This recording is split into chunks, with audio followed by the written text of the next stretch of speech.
Cyclops got a message for you.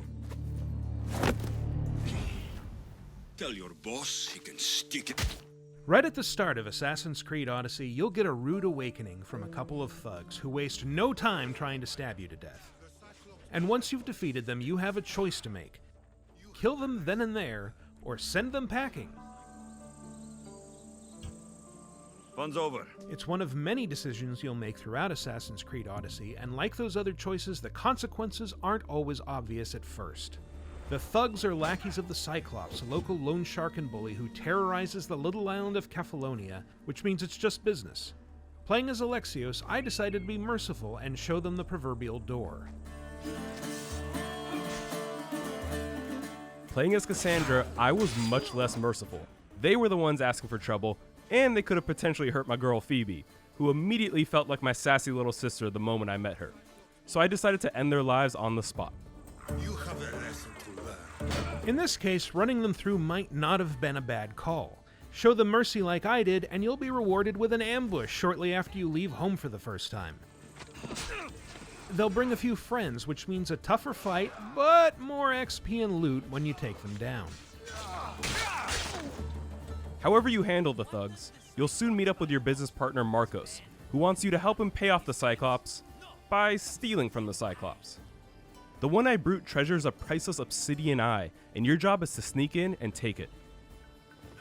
I opted to approach the Cyclops' villa with pure stealth, slipping in and out without so much as putting a single guard in a sleeper hold. And I got away scot-free.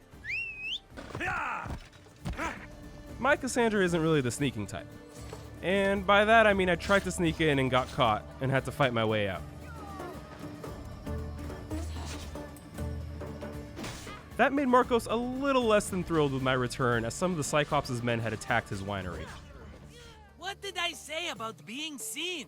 Some of our decisions didn't center on sneaking or stabbing. One of the early side missions tasks you with investigating a cave where statues of the gods demand offerings from villagers and give nothing in return. Someone dropped offerings here. A quick investigation reveals a cave used by bandits to take advantage of the faithful. Once the swindlers are dead, you could leave the cave through a convenient back passage, but by retracing your steps to the entrance, you might discover something you otherwise would have missed. All I can offer you is devotion, but I need your help. While I was tempted to play the role of Hermes and tell this woman what she wanted to hear, I didn't want her to believe that all her problems could be solved so easily. Plus, I really enjoyed the awkward silences. Meanwhile, I perpetuated the fraud, but with better intentions than the bandits. Your prayer is heard. After the woman left, I tracked down her hovel and left her a little reward in the form of reclaimed property. It was a small gesture, but one that netted me some bonus XP. Sometimes you have to wait a while for the consequences of your actions to really manifest.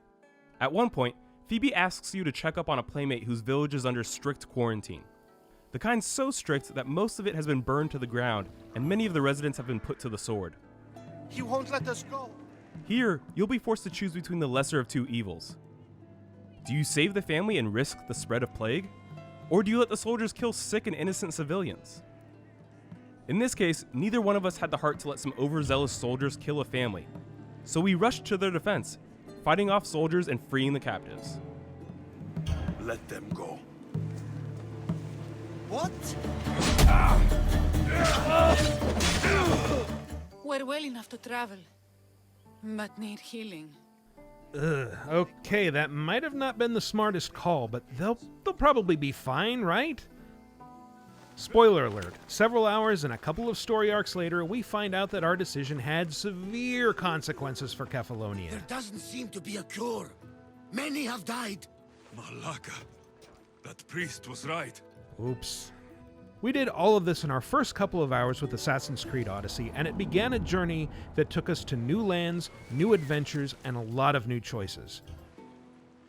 And you'll be able to make those choices for yourself starting October 5th, when Assassin's Creed Odyssey launches on PS4, Xbox One, and PC. For more on Assassin's Creed, be sure to subscribe to this channel and visit us at news.ubisoft.com. Assassin's Creed Odyssey. Available October 5th.